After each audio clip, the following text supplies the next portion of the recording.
Hey, Sam here from Sugar Spun Run, and today we are making French toast cookies. All right, this is another gourmet cookie recipe I wanted to add to my collection. It's like your favorite breakfast food, but better because it's a cookie. Let's jump right into it because this is it's a multi-part recipe. So let's jump right in. You're going to need a large mixing bowl. We're going to add 1 cup or 226 grams of softened unsalted butter right in there. For our sugar, we're going to be using 1 cup or 200 grams of granulated sugar and 1/2 cup of firmly packed light brown sugar.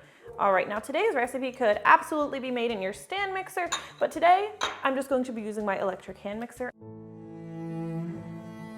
And we're going to beat together the butter and the sugars until they're really well combined. All right, after about a minute or so of mixing, we have a nice, well-creamed butter sugar mixture. So next, we're going to add our eggs. We need 2 large eggs for this recipe. Ideally, they should be room temperature. I'm going to crack them in a separate dish. 1, number 2. Before we mix the eggs in, we're also going to add 2 teaspoons of vanilla extract. It's not the only extract we're using today. There's 1, 2. We're also going to be using a teaspoon of maple extract. When I think French toast, I think maple syrup. I always put maple syrup on top of my French toast, so that was a key flavor when I was developing this cookie, and it's what really sells it as this flavor. You're going to need a teaspoon of maple extract here. I already have it measured out, so add that in, and we're also going to need a little bit later on, so just keep that in mind. All right, let's mix everything together, get these eggs well combined. And this should be smelling pretty darn incredible. Like, think Sunday brunch. I'm just making sure everything is well combined. Eggs are well incorporated. Slide this out of the way and we'll grab a separate bowl for combining our dry ingredients. All right, we start with 4 cups of cake flour. Cake flour, guys, there's a reason I'm using it, and it's because it's going to give you the best possible cookie experience. You're going to get a more tender, softer cookie this way. When I'm making gourmet cookies, I almost always am using cake flour. Do not do a straight substitute of all-purpose flour. You're going to have way too much flour. A dry cookie, it's not going to be good. I hate to do this, but because I know people are going to ask, I will put a proper substitution in the description. I always put the full recipe in the description with amounts and everything, but if you can use cake flour, use cake flour. All right, this is 4 cups, which is 456 grams. We'll also add 1.5 teaspoons of baking powder and just 1/4 teaspoon of baking soda. These are pretty thick cookies, but the baking soda does add a bit to the flavor and helps them spread just enough. And salt, we need 3/4 teaspoon of table salt here. Got my all my little measuring spoons already prepped for me. It's 1/4, there's 1/2. I still don't have that 3/4 measuring spoon yet. All right, we're gonna whisk this together. This whisk isn't gonna cut it. Let me grab a spoon. Spoon's pretty small too, but I wanna get everything well distributed. That whisk is just a little small, so everything will just get stuck in it and annoy me. All right, let's gradually add the dry ingredients to our wet ingredients. I usually do this in like 3 or 4 parts. You do want to do it gradually though, because there are a lot of dry ingredients going into this dough. Add it all at once. It's going to be too dry and crumbly. It's going to be difficult to combine. You're going to have a dry dough. You're going to get annoyed. So just have a little patience and you'll be rewarded. A bit more. Wish I was one of those people who could like add ingredients while I'm stirring at the same time, but it never ends well for me. It smells so good. Okay, we need to get everything out of the beaters first, but also always scrape the sides and bottom of your bowl to ensure everything is well incorporated. You don't want any dry pockets of flour remaining. Looking good, but this dough is a little bit soft. So in order for it to be manageable, we're going to need to chill it. So I'm just going to grab some plastic wrap, cover the dough, and we're going to chill it for at least 60 minutes. So this is going to go into our fridge, but we have a couple more things to do still. All right, we've got 60 minutes, but we're not going to rest yet. We are going to make a couple of things while our dough is chilling, and then maybe we'll do our dishes. This is a great opportunity to get things cleaned up and reset. All right, so you know when you make French toast, you have that nice, like beautiful caramelized exterior that adds so much flavor. We're going to add that to our cookie. You need a 1/2 cup or 113 grams of unsalted butter, 1/4 cup or 50 grams of granulated sugar, and 1/4 cup or 50 grams of firmly packed brown sugar. We're also going to add a teaspoon of ground cinnamon because cinnamon is another one of those classic French toast flavors. All right, grab your electric mixer again. Let's stir everything together. This nicely combined. Oh, it already smells so good. Let's wait till these get in the oven. All right, once these ingredients are well combined, we're going to add some flour. So, I don't want to grab my powdered sugar by mistake. You need 1 cup or 125 grams of all-purpose flour. We're using all-purpose here because it's cheaper, you probably have it on hand, and it works. It works great for the topping. So we're going to add the flour, and I'm just going to add it all at once because it's not that much. We're also going to add a bit of salt. This is 1/8 teaspoon salt. And let's stir everything together again. And this should be a more dry, crumbly mixture. That's fine and expected, but you don't want there to be any dry flour streaks remaining. Okay, so I'm actually comfortable stopping here. Let's get a close-up so you can see how this looks. No dry flour streaks, and if you pinch it, it clings to itself. We don't need to go any further. I don't want to end up warming up the butter too much and making it difficult to work with, but we're going to cover this with plastic wrap and let it just hang out here. It doesn't need to go in the refrigerator. So even if you did mix it a little bit too much as it sits, it's probably going to be fine by the time you're ready to use it. All right, slide this out of the way. Let me grab another bowl. Now, if you watched the beginning of this video, you probably saw that cute little pat of butter on top of the cookies. We're going to make that next. This is just a maple butter buttercream, and it's super thick buttercream. It's pretty sweet, but it works really well with the cookies. So you need 1/4 cup, what is that, like 56 grams of butter? I was close, 57 grams. And I have here 1 cup of powdered sugar. I am going to gradually stir this into the butter. Let me soften my butter first. Mix it up a little bit to decrease the chance of the sugar going everywhere. I'll gradually add the powdered sugar. Powdered sugar is one of my least favorite ingredients in the world to work with, not to eat, because it's just so messy. Okay, so this buttercream we're making is going to be very, very stiff. So don't be alarmed when it seems really dry. Just keep mixing.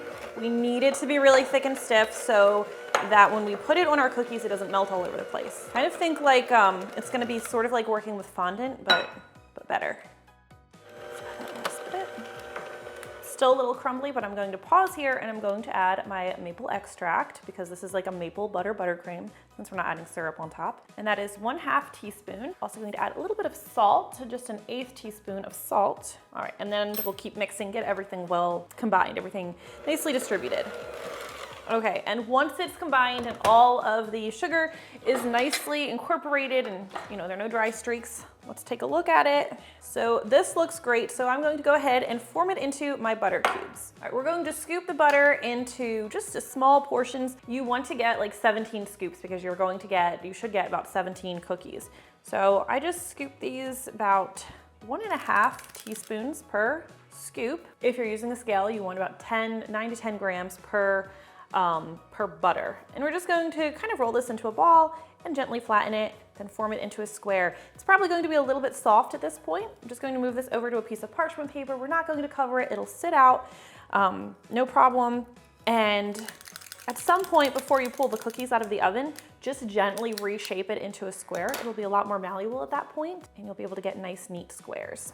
So it's okay if they don't look perfect just yet. Just do your best and don't stress. And if your buttercream is too sticky to handle at this point, you could add more sugar. That would be fine and that would work. But honestly, I would probably just let it sit uncovered for like 10, 15 minutes and it will stiffen up as it sits. It'll become easier to manage. All right, so you can see here, these are pretty messy looking. I am going to tidy them up. I'm just going to give them a little bit of time, and once they've had time to sit, they'll be much easier to shape. Let's do it now. The first ones I did are already super malleable. Cute little butter pats. If you've made my gourmet apple pie cookies, I basically took this idea from there. So in that recipe, I make like little mini ice cream scoops.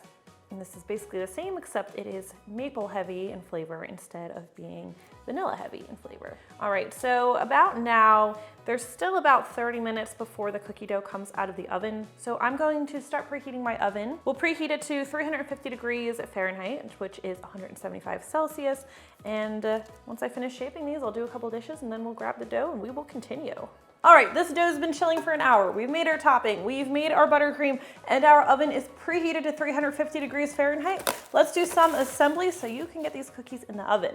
All right, for the dough, we are scooping 3 tablespoons of dough per cookie, using my 1.5 scoop and doing 2 of these. That'll give me those 3 tablespoons. If you're weighing your dough, 60 grams of dough per cookie. All right, going to roll this into a ball. I'll do a couple of them before we move to our topping. We're going to space these cookies at least 2 inches apart because they are going to spread some. And if you're like me, you're going to want to square them into toast shapes. So you want a little bit of room to be able to do that. All right, each of these gets rolled into a smooth ball, and then we'll grab our topping. And this should still be nice and malleable. That's why we covered it, so it wouldn't dry out. We're going to do 1 tablespoon-sized scoop of this topping. There you go. And here's what we're going to do. Kind of roll it into a ball and like flatten it. Okay, you want it to be nice and flat. It shouldn't really be sticking to your hand.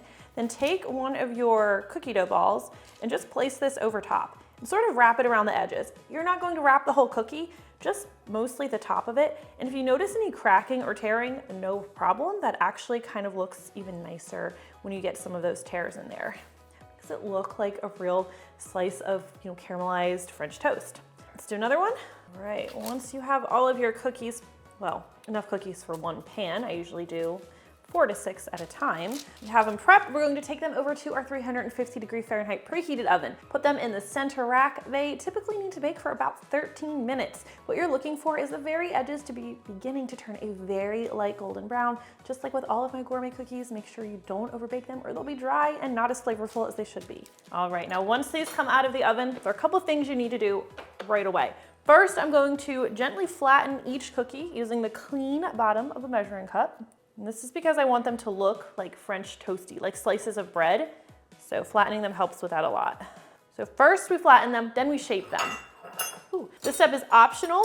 You can use a pair of knives if you don't have a pair of bench scrapers, but I really like to use 2 bench scrapers. So take the bench scrapers and we're just going to kind of flatten them, not flatten them, squish them into square-ish shapes. They won't be perfect, but they certainly sell the whole French toast idea pretty well. And if you don't have these, knives are just a little bit more clunky, but they will work. Same idea. They're not totally square, but they're square-ish. And yes, I did try squaring them before baking them. Didn't make a difference. And no, you do not have to do this step. They will still taste just as good if you skip it, but isn't it fun? But you do have to do this right away, and you have to make sure you don't overbake them, otherwise you're going to have a bad time. Now, while they are still warm, you have I'd say up to 3 minutes before you add the butter. We're going to take those butter pats and see how easy it is to shape them into nice little squares. Just gently nestle them on top of our cookies. You want to do this part while the cookies are warm because then the bottom of the buttercream is going to melt a little bit, and then when the cookie cools and everything re-solidifies, it works as like a glue to keep the butter on top so it doesn't fall off. These are so easy to shape after they've been sitting. All right, that is how you make French toast cookies. These are still a little bit warm and they're fragile when they're warm, so be careful. I can't wait for you to try this one. Let me know what you think. Let me know what other gourmet cookies you would like to see. I always really do love hearing from you. Thank you for watching, and I'll see you next time. My favorite part of the day. Look at that. This is a good cookie. French toast cookie form.